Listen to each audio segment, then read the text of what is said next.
Hello again. We are Chris Lee and Chase Robinson of Southeastern 16 here to preview Ole Miss's road trip to Baton Rouge, Louisiana to face the Fighting Tigers of LSU. You can catch it 6:30 Central. BetOnline has Ole Miss by about 2.5 with an over-under of 64, which makes for a predicted final around the neighborhood of Ole Miss 33, LSU 31. My model's got Ole Miss as a 6.5-point favorite. I'm not sure I buy that, but boy, this matchup is interesting for a number of reasons. Can't wait to dive into it, Chase Robinson. Yeah, I feel like this series has been kind of back and forth. And last year, Ole Miss, it was a combination of Jaxson, Dart, and Tre Harris just carved LSU up, and they're still doing that to teams now. And Yeah, I think LSU can prove, hey, we have a better defense than we did last year. We could put a stop to that. I think they're out to prove that this year. LSU quietly trending up. We've talked about that. So, yeah, interesting matchup. And with Ole Miss being a 2.5-point favorite on the road in Baton Rouge, it's going to be fun Saturday night, especially LSU coming off a bye week. I feel like they're going to be ready to get back in front of the home crowd for this one.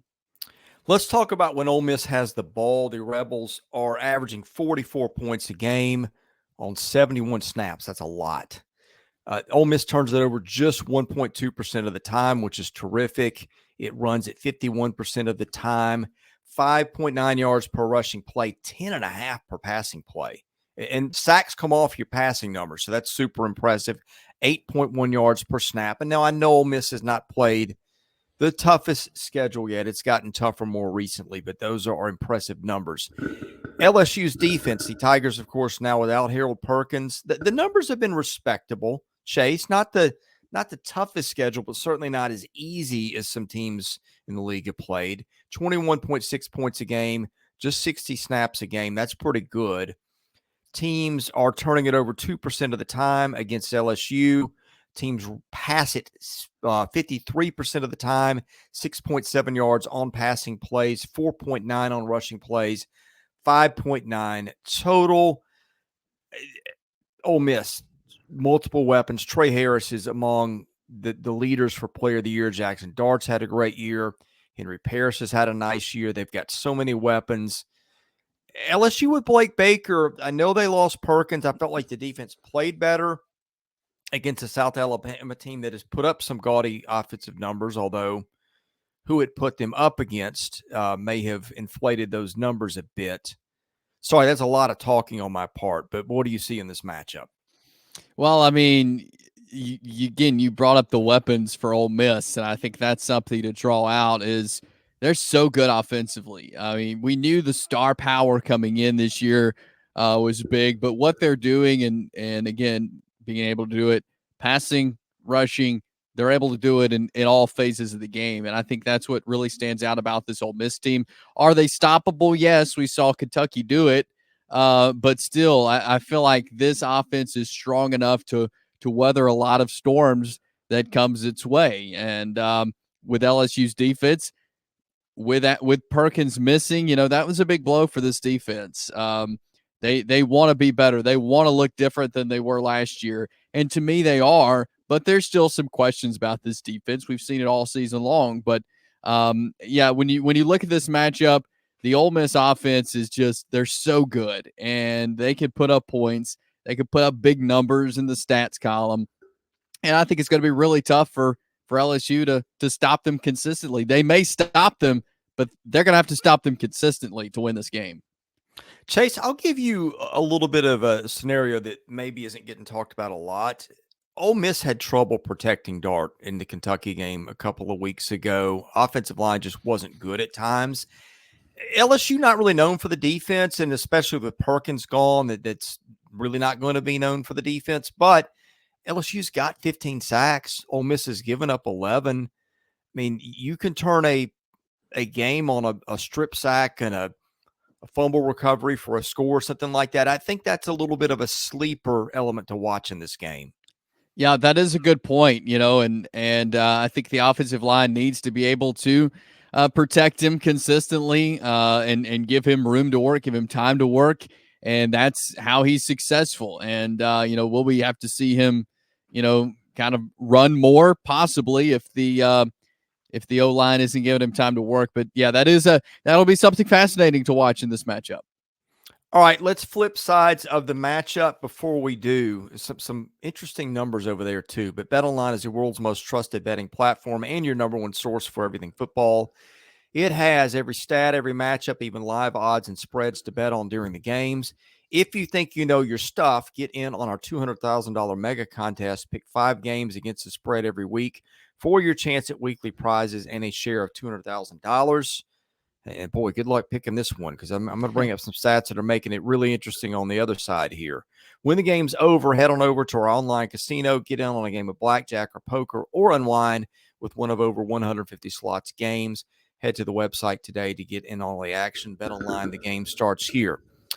LSU's offense, which I think has gotten a little bit lost in the headlines at this and that other places. LSU lost its opening game, and I'm not going to say people forgot about the Tigers, but they're not a focal point of attention. But they're really turning into a good offense with Garrett Nussmeier and so many weapons that they have found. They spread it around a lot.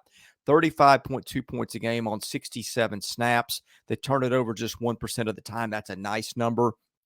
They throw it 61% of the time. That's a lot. And they are getting 8.1 yards per pass play, 5.2 per rushing play, 7.0 on the whole. Ole Miss's defense has put up some gaudy numbers. And again, some of it's the schedule, but a lot of it's his team is just really talented. 7.5 points a game. They are on the field for 71 snaps, which is more than I would have thought. Turnover percentage, 2.1%, which is a decent number. Teams throw it 55% of the time against the Rebels, 4.5 yards per pass, 2.9 yards per rushing play, 3.8 total. Now, here's the interesting stat I told you about. Ole Miss has sacked quarterbacks 24 times this year. LSU's given up 2 sacks, and I think we know why.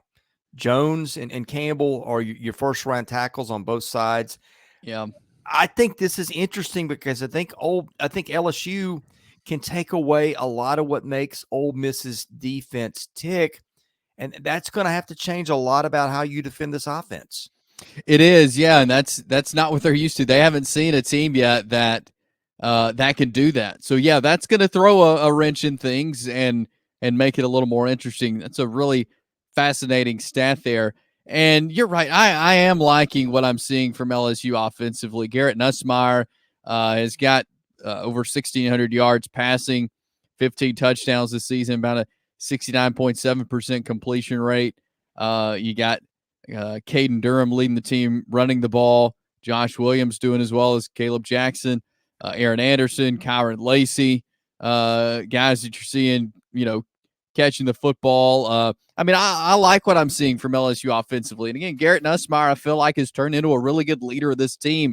And they're quietly, again, not a lot of people are talking about LSU. I think they should be, because this is a team that, and you look at the rest of the schedule, they could surprise some people in Baton Rouge and get some big wins. So, I think this is a really good team that's flying a bit under the radar, but it's a team you need to watch out for. Yeah, let's get to picks and why, and I'll let you start. Yeah, the line is close. I think Ole Miss goes down there and win it. I think it will be a close game. I think LSU can make it interesting.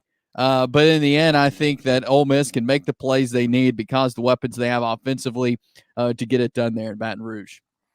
Yeah, I'm taking Ole Miss too. I'm a little I've got kind of buyer's remorse on this game. There's a little part of me that says, LSU and Baton Rouge, kind of under the radar season that seems to be shaping up a lot like the one was 2 years ago. But I felt like Ole Miss had a get-right game in what was a little bit of a tricky matchup in Columbia. Now, God only knows how much can we take things week to week in this league. I don't know. But I feel like, do I trust Ole Miss's offense? Yes. Do I trust LSU's offense? Yes. Do I trust Ole Miss's defense? Yes. Do I trust LSU's defense? I'm not sure. So with that, I will take the Rebels for that reason. But in any case, can't wait to see it. Can't wait to talk about it afterwards. We will be doing that on a live stream when Saturday night's action is winding down. You can catch that by hitting the subscribe button and enabling your notifications. And you can advertise on our channel. We reach millions a year. Caroline.smith at Southeastern14.com. Catch your baseball, basketball, football year round here. For Chase Robinson, I'm Chris Lee. You've been watching Southeastern 16 presented by BetOnline.